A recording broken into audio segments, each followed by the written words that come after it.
नमस्कार। आज हम लोक के मानव स्वभाव और उसकी प्राकृतिक अवस्था के बारे में अध्ययन करेंगे।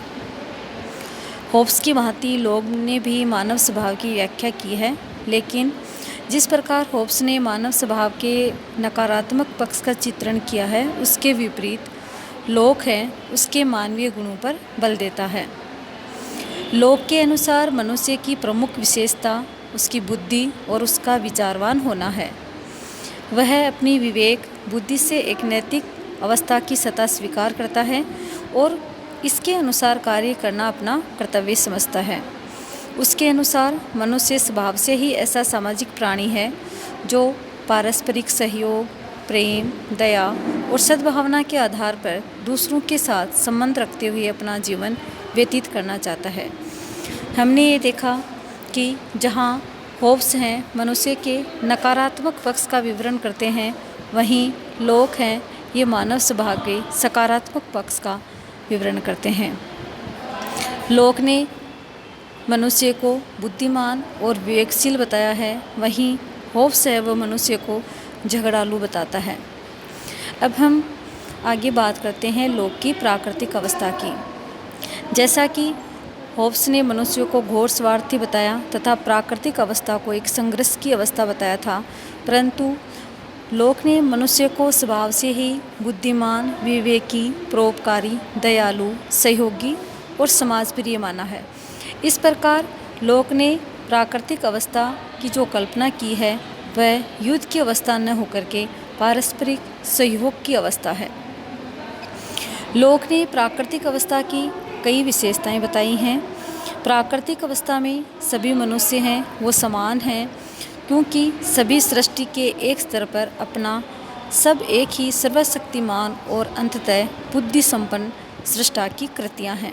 लोक का ये मानना है कि जो प्राकृतिक अवस्था थी उसमें असमानता नहीं थी और सभी व्यक्ति थे वो विवेकशील थे, बुद्धिमान थे, इसलिए वो समान हैं। दूसरी ओर लोग प्राकृतिक अवस्था को शांति व पारस्परिक सहयोग पर आधारित अवस्था मानते हैं। व्यक्ति एक दूसरे का सहयोग करता है, एक दूसरे का सम्मान करता है और कोई भी एक दूसरे के अधीन नहीं है। लोग हैं वो प्राकृतिक अवस्था में पूर्णतः लोगों को स्वतंत्र मानते हैं, किंतु ये स्वतंत्रता है वो स्वतंत्रता कभी नहीं है। प्राकृतिक अवस्था में भी कुछ ऐसे नियम थे, प्राकृतिक नियम थे जो कि बुद्धि द्वारा नियंत्रित होते थे। लोग का ये मानना है कि प्राकृतिक अवस्था में जहाँ व्यक्ति एक दूसरे से सहयोग से रहते हैं वहाँ कुछ नियम भी थे जो कि बुद्धि द्वारा नियंत्रित होते थे। जैसे कि उन्होंने उदाहरण देकर के ये बताया है कि दूसरों की हत्या करना प्राकृतिक नियमों के प्रतिकूल है, क्योंकि इसका ज्ञान हमें इस प्रकार से के तर्क से होता है जैसे व्यक्ति अपने जीवन को नष्ट करने का अधिकार नहीं रखता, वैसे ही वह दूसरों के जीवन को भी नष्ट नहीं कर सकता। तो हमने ये देखा कि जहाँ होब्स है वो प्राकृतिक अवस्था को संघर्ष और युद्ध की अवस्था मानते हैं, वहीं जो लोग हैं वो प्राकृतिक अवस्था को आपसी सहयोग की अवस्था मानते हैं। इसके पीछे मानव का स्वभाव है, क्योंकि लोग हैं वो मनुष्य को स्वभाव से शांति प्रिय, परोपकारी, विवेकशील और बुद्धिमान मानते हैं। लोक ने अपनी प्राकृतिक अवस्था में 3 प्रकार के अधिकार बताए हैं: जीवन का अधिकार, स्वतंत्रता का अधिकार और संपत्ति का अधिकार। अब हम इन तीनों अधिकारों को विस्तार से अध्ययन करते हैं। जीवन का जो अधिकार है ये आत्मरक्षा से संबंधित है, जो कि मनुष्य का सबसे प्रमुख अधिकार है और इस उद्देश्य की पूर्ति के लिए बुद्धि संगत कार्य है वो मनुष्य बुद्धि से काम लेता है अपने जीवन की सुरक्षा के लिए। दूसरा जो अधिकार बताया वह है स्वतंत्रता का अधिकार। यहाँ जैसा कि लोग ने यह बताया कि प्राकृतिक अवस्था में प्रत्येक मनुष्य को स्वतंत्रता है, लेकिन इसका अभिप्राय स्वेच्छाचारिता नहीं है, वह अपनी मनमर्जी नहीं कर सकता, क्योंकि वहाँ प्राकृतिक नियम है जो कि बुद्धि द्वारा संचालित हैं।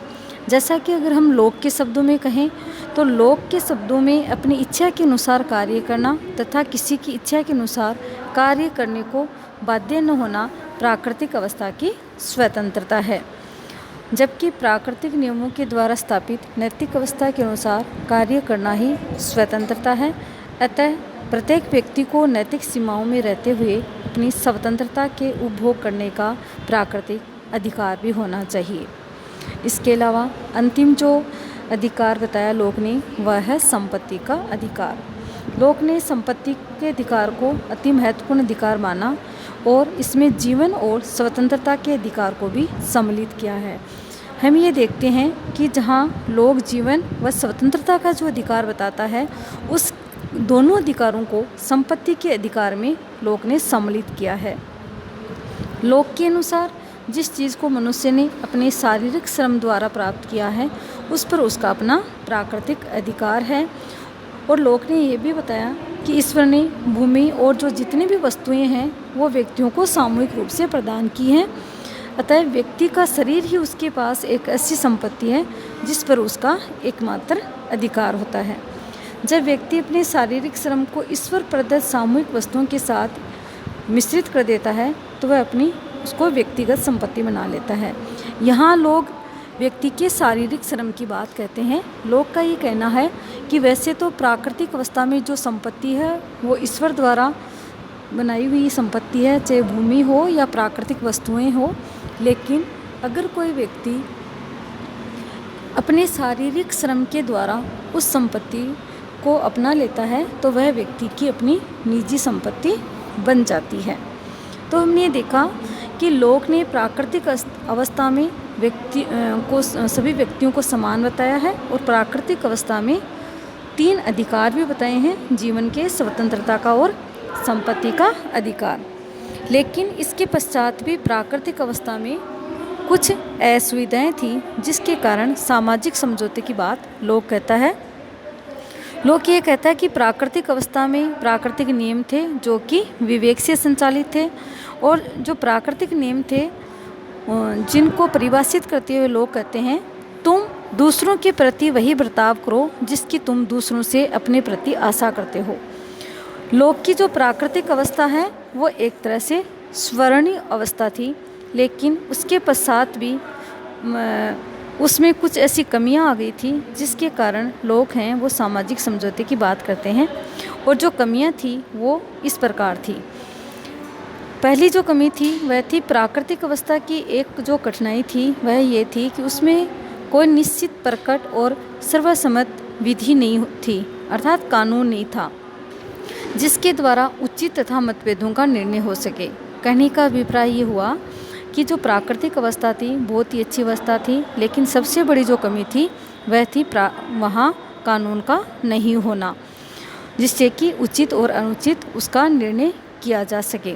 दूसरी कठिनाई ये है कि प्राकृतिक नियम या विधान को तथा इसके अनुसार निर्णयों को क्रियान्वित करने के लिए प्राकृतिक दिशा में कोई साधन या संस्था नहीं थी। प्राकृतिक जो नियम थे उनको क्रियान्वयन उनका करने के लिए संस्था का अभाव था। तीसरी कठिनाई ये है कि इसमें सब व्यक्तियों को न्याय करने और दंड देने का अधिकार होता है, अर्थात दंड देने वाली कोई निष्पक्ष सत्ता नहीं थी। तो हम ये देखते हैं कि प्राकृतिक अवस्था में प्राकृतिक अधिकार भी हैं व्यक्ति के पास, लेकिन प्रमुख जो 3 कमियां थी कि जो प्राकृतिक नियम थे उनको लागू करने वाली, उनका क्रियान्वयन करने वाली और प्राकृतिक नियमों का उल्लंघन करने वाली जो संस्था है उन तीनों का अभाव था। इसलिए इस कमी से छुटकारा पाने के लिए जो लोग हैं उन्होंने एक जगह इकट्ठा होकर के और सामाजिक समझौते की बात कही। इन तीनों जो असुविधाएं थी इनको एक ही तरह से दूर किया जा सकता था और वह था सामाजिक समझौता और इसके द्वारा राज्य का निर्माण करना। तो हमने ये देखा कि लोग हैं उन्होंने मानव स्वभाव का सकारात्मक पक्ष है उसका वर्णन किया है। प्राकृतिक अवस्था भी लोग के अनुसार काफ़ी अच्छी अवस्था थी जिसमें सभी व्यक्ति मिलजुल कर रहते थे। परोपकारी अवस्था थी और प्राकृतिक अवस्था में 3 अधिकार भी थे, लेकिन जो प्रमुख 3 कमियां थी, चाहे वो कानून निर्माण करने वाली संस्था की हो या फिर लागू करने वाले की और कानूनों का उल्लंघन करने वालों को दंड देने वाली संस्था का अभाव हो, इसी आधार पर सामाजिक समझौते की बात लोग ने कही है जिसके द्वारा राज्य का निर्माण होता है। धन्यवाद।